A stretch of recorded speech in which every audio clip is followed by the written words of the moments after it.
Governor Shapiro. Come on up, come on up, come on up.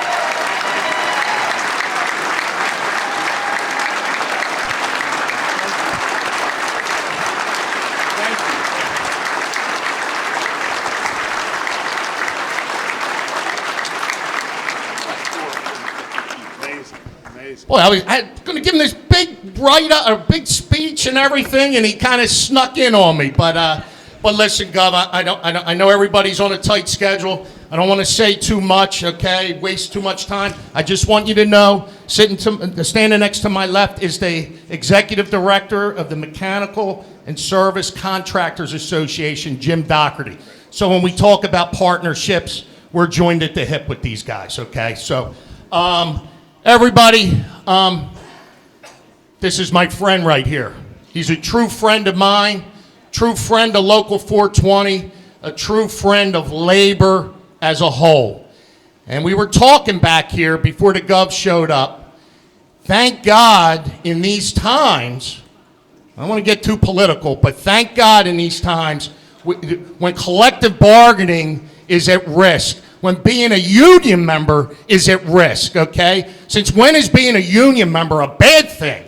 Union members, labor, they uplift people. They bring people into the middle class.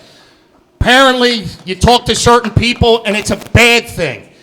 Thankfully, we have people like Governor Shapiro punching back. Let's hear it.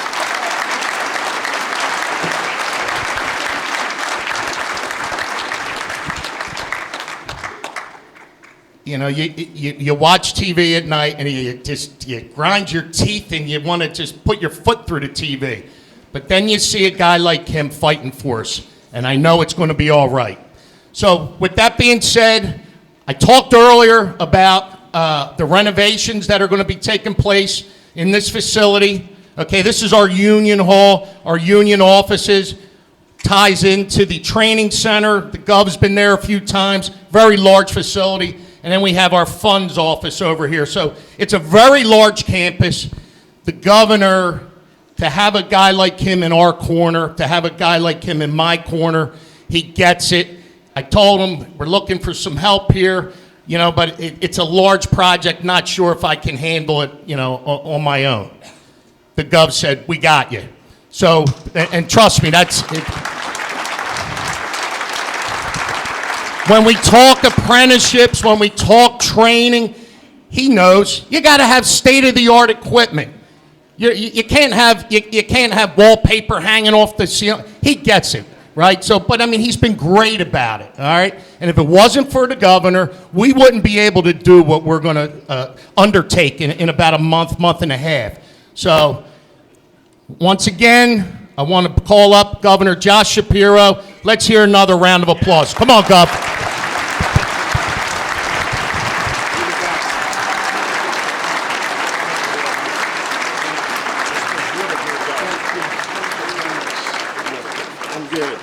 Good morning.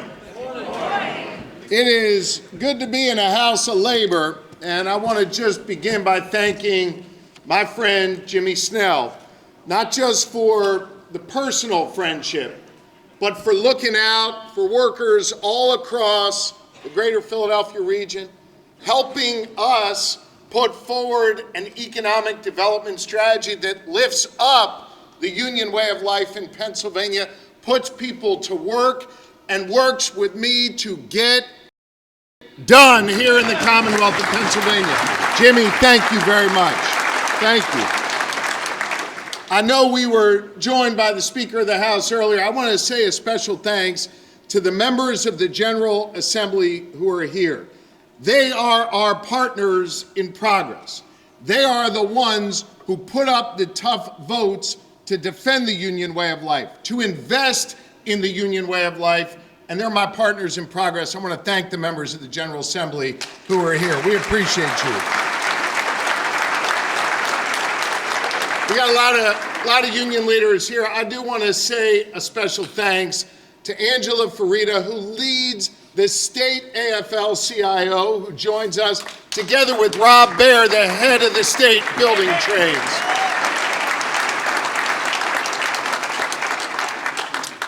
This is obviously not my first time here at 420. I spend a lot of time in union halls. I spend a lot of time talking to and listening to union members, whether in a hall like this, where we're making policy and thinking about a big investment, or out in the field where you're doing the work, where I show up so I can listen and learn. I respect the union way of life. I believe that the skills that you learn here, that you use to go build up our communities, is just as important as the skills someone learns in a college classroom. That's why on my first day in office as your governor, a little over 2 years ago, I signed an executive order doing away with the college degree requirement to work for Pennsylvania state government. That means that almost 70,000 jobs in Pennsylvania now are open to people without college degrees that weren't before. 60% of our new hires don't have a college degree. Why do I begin by sharing this with you? Because I believe we need to respect skills in America again. I believe we need to treat all pathways to success with respect. Whether you learn in an apprenticeship program here at a Steamfitters Hall, you go to a college classroom, you're in the military, you get your skills from on-the-job training. Let's respect all pathways to success in Pennsylvania and across this country. We're doing that in our economy. But respect doesn't just come with words or one executive order. We've worked together. I mentioned those members of the General Assembly before. Thankfully, we've got a Democratic majority in the House, and they finally started putting up votes to support the union way of life and drive more people toward this respectable career. And so I asked them, in my first budget, let's increase funding for VOTEC. Let's show that 10th grader what it means to be a welder. Let's show that 10th grader that they can get the skills they need to go out and put in an HVAC system. Let them understand that they can make a whole lot of money coming right out of high school doing that kind of work. Let's excite them to this. How many apprentices have I talked to over the years? How many apprentices have you talked to over the years where you approach them in the classroom and you say to them, hey, how'd you get here? And you know what they say. I didn't love what I learned in high school. Rob Bear was with me at one of these conversations. Went to college for a couple years, took on a whole lot of debt, didn't enjoy it. And then this union rep came over to me and told me about that apprenticeship program at the union hall right down the street from where I live. And they went there and they fell in love with the trades. And they made a six-figure salary. And they put food on the table for their spouse and their family. That's respectable. That's something we need to embrace in this Commonwealth and across this country. And thanks to investing in that VOTEC, now we can say to that kid, hey, don't worry about messing around for a few years doing something you don't want to do. Here's an immediate pathway to opportunity. But we didn't stop there. We didn't just say, hey, when you learn those skills in the 10th grade and you get excited about, well, then you're on your own after that. No, we doubled down on our investment in apprenticeship programs, in halls like this. And the data shows it's working. We've got 87 new apprenticeship programs in Pennsylvania. By the way, the kind of apprenticeship programs you run here at the Steamfitters Hall, all the way to things like dairy herd management to strengthen our farmers and our agriculture sector. Since I've been governor, nearly 13,000 new Pennsylvanians have gone through an apprenticeship program. That is respectful. That is something we're proud of.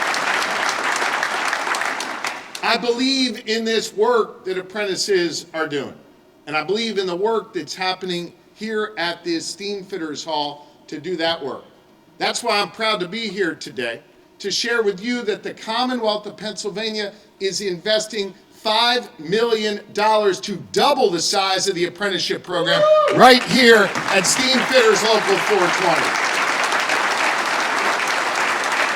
We believe in you, and we believe that the success of our Commonwealth, the success of our country, our ability to beat China, Our ability to bring back American excellence runs through halls like this. You want to win on AI and control the information flow in the future? You got to build data centers. You want to build a data center? Yeah, you need people who can type stuff on keyboards. You need a whole bunch of computers. You know what else you need? A specialized HVAC system that Steamfitters are going to build in this Commonwealth.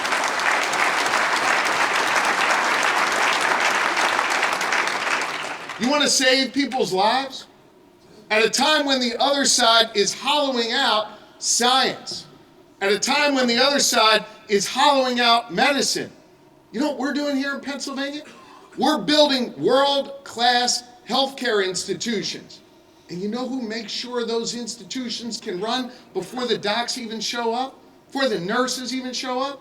Steamfitters are putting those HVAC systems in. The building trades are building those buildings, and lives are being saved in Pennsylvania. Our life sciences centers are growing, all because of the trades that work here at the Steamfitters Hall and develop the skills that they need.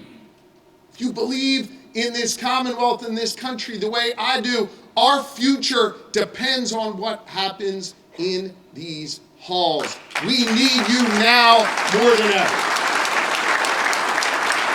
And I'm mindful that for as much progress as we're making here, there are folks in D.C., not Anthony Gallagher, by the way, it's good to see him back here, but there are folks in D.C. who are trying to make your lives harder, trying to make it more difficult. I got a great Secretary of Labor and Industry in Nancy Walker who defends your rights every single day.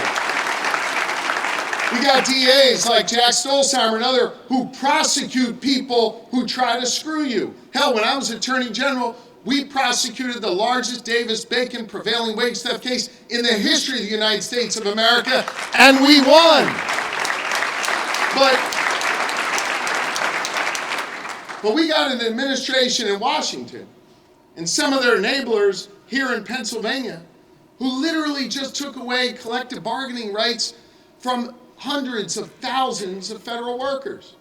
They're coming after you next. Hear me on this. So long as I'm your governor, Pennsylvania will never be a right-to-work state. Never. Never. Never. Never. So at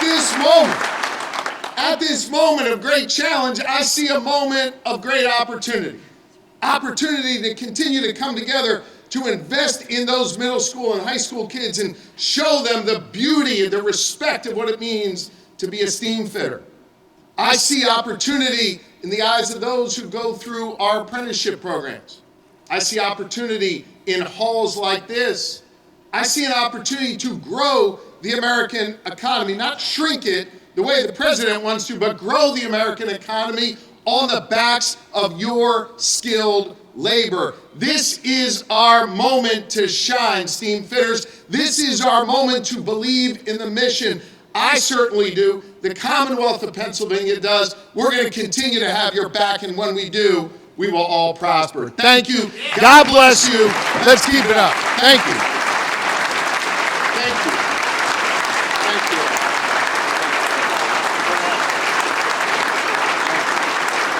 Thanks, everybody.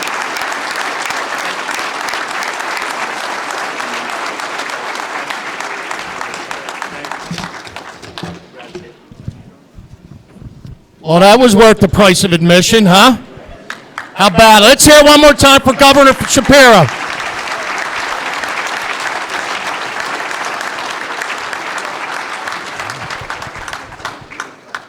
This Union Hall has a lot of history in it, and boy, today really goes down in the books as one of the best days this local union's ever had. To have someone like Governor Shapiro, Mayor Parker. I mean, I say this to some of my friends. Two of the best public speakers. We're fortunate to have them, here today. Phenomenal public speakers. They mean what they say, and we'll always have your back, Governor Shapiro. Thank you for everything. Thank you.